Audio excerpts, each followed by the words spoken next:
बिस्मिल्लाहिर्रहमानिर्रहीम। मैं हूं गुलाम मुस्तफा फ्रॉम जिनिको real estate and builder Gwadar से। आप देख रहे हैं हमारा यूट्यूब चैनल जिनिको स्टेट ऑफिशियल। जैसा कि हमने आपसे पिछली वीडियो में वादा किया था कि हम आपके लिए इंफॉर्मेटिव वीडियोस लाते रहेंगे और बड़े ही इनोवेटिव टॉपिक पे। तो हमारा जो टॉपिक चल रहा है ग्वादर में ज़मीन खरीदने का तरीका, जिसकी आपने एपिसोड नंबर 1 मुलाहिजा की थी, और आज हम उसकी एपिसोड नंबर 2 आपसे शेयर करेंगे। एपिसोड 1 में हमने आपको बताया था कि आपने पटवार से ज़मीन कैसे क्लियर करवानी। ज़मीन क्लियर हो जाए उसके बाद आज हम आपको बताएंगे कि एग्रीमेंट करने का तरीका, स्टाम्प की इकसाम कितनी है, कौन सा स्टाम्प इस्तेमाल करना है एग्रीमेंट करते वक्त। ये आज का हमारा टॉपिक होगा कि स्टाम्प की इकसाम कितनी है और कौन सा स्टैम्प पेपर यूज करना चाहिए एग्रीमेंट के लिए। तो सबसे पहले अगर हम बात करें स्टैम्प पेपर पे, तो ये स्टैम्प पेपर एक्चुअली गवर्नमेंट का रेवेन्यू जनरेट करने का एक सोर्स है।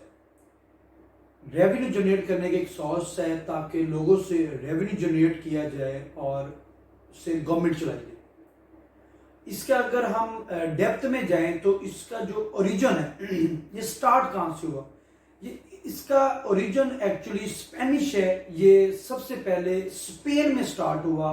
स्पेन गवर्नमेंट ने इसको इंट्रोड्यूस करवाया और लोगों से रेवेन्यू जनरेट करने के लिए स्टैम्प पेपर इंट्रोड्यूस करवाया। उसके बाद नेदरलैंड, फिर डिफरेंट कंट्रीज में करते करते पूरी दुनिया में फैल गया। स्टैम्प पेपर की इकसाम कितनी है। स्टैम्प पेपर की एक्चुअली दो काइंड्स हैं, एक है जुडिशियल और एक है नॉन जुडिशियल। जुडिशियल क्या होता है? जुडिशियल वो होता है कि जो हम कोई भी निगोशिएबल सूट फाइल करते हैं, कोई भी हम सूट फाइल करते हैं कोर्ट में, तो कोर्ट में जो हम कोर्ट फी के तौर पे स्टैम्प पेपर यूज करते हैं उसे कहते हैं जुडिशियल स्टैम्प पेपर। जैसे कि मिसाल के तौर पर आपने अभी कोर्ट फी जमा करवानी है, तो आप कोई 10,000 का कैश लेके तो नहीं जाएंगे कि ये ले जज साहब ये कोर्ट फी है और ये मेरा केस जो है दायर कर ले। कैश से अवॉइड करने के लिए फिर ये गवर्नमेंट ने स्टैम्प पेपर की शक्ल में आपसे ये कोर्ट फी ले ली जाती है। ये था जुडिशियल। और नॉन जुडिशियल वो होता है कि जिसमें हम अदर एग्रीमेंट्स करते हैं। सेल एग्रीमेंट है, लीज एग्रीमेंट है, उसके बाद रेंट एग्रीमेंट है, एफिडेविट है, स्पेशल पावर ऑफ टॉर्नी है, जनरल पावर ऑफ टॉर्नी है। ये डिफरेंट जो हम एग्रीमेंट्स करते हैं, तो ये हम नॉन जुडिशियल स्टैम्प पेपर पे करते हैं। तो इसके अलावा अगर हम, ये था छोटा सा तारुफ था स्टैम्प पेपर का।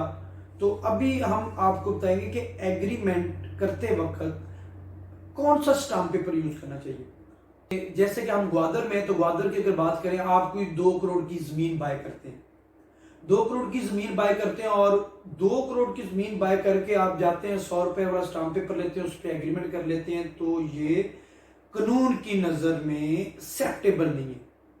कल को खुदा न खास्ता आपको वो मालिक देने से इनकार कर देता है, तो आप अदालत जाएंगे तो जज साहब कहेंगे कि ये क्या आपने किया, ये 100 पेपर वाले पे इतनी हैवी मालियत का आपने एग्रीमेंट किया है, तो ये एक्सेप्टेबल नहीं, उसकी वो वर्थ नहीं बनेगी।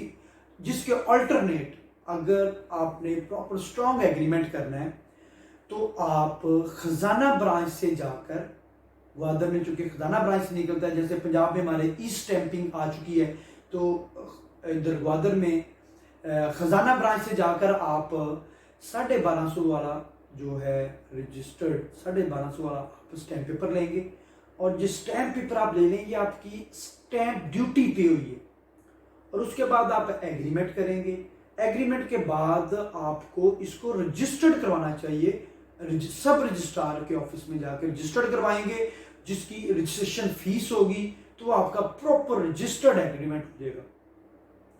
अच्छा, अब आप एग्रीमेंट कर रहे हैं। एग्रीमेंट आपको पहली बात यह है कि जिससे आप ज़मीन खरीद रहे हैं, जिसके नाम की खतूनी है, जिसके नाम की फाइल है, जिसके नाम का प्लॉट है, मालिक से आपका एग्रीमेंट होना चाहिए।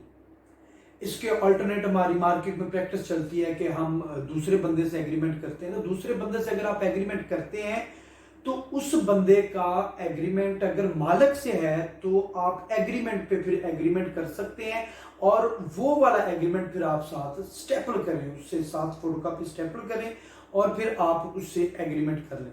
अगर आप मालिक से नहीं कर रहे, अगर किसी ने मालिक से ऑलरेडी बयाना एग्रीमेंट किया हुआ है तो फिर आप उससे कर सकते हैं। तो ये एक चेन सेट हो जाएगी कि फलां बंदे ने मालिक से किया, उससे आपने कर लिया। और उसमें जब आप मालिक से करते हैं तो जो भी पेमेंट आपको करनी है वो आप थ्रू चैनल, थ्रू बैंक करें, कैश नहीं करें। पीओ बनाएं, पीओ की कंप्लीट डिटेल आप एग्रीमेंट के अंदर मेंशन करें, और ये सारी डिटेल आप मेंशन करें। इसके बाद आप जब एग्रीमेंट कर रहे हैं तो आपको चाहिए कि मालिक की पिक्चर्स भी निकाल लें और उसका छोटा सा वीडियो क्लिप भी बना लें। इस पे मेरा नहीं ख्याल कोई भी इतराज करेगा, क्योंकि इसमें कोई आप गैर अखलाकी, कोई गैर कानूनी हरकत नहीं कर रहे। तो ये थी एक छोटी सी इंफॉर्मेटिव वीडियो आपके लिए कि एग्रीमेंट कैसे किया जाए, और स्टाम्प क्या होता है, स्टैम्प होता क्या है, और इसकी इकसाम कितनी है। तो आपकी रहनुमाई करने की मैंने एक नाक़िस कोशिश की है। तो मैं आपसे रिक्वेस्ट करूंगा कि हमारा चैनल सब्सक्राइब भी करें, शेयर भी करें। बहुत शुक्रिया। अस्सलाम वालेकुम।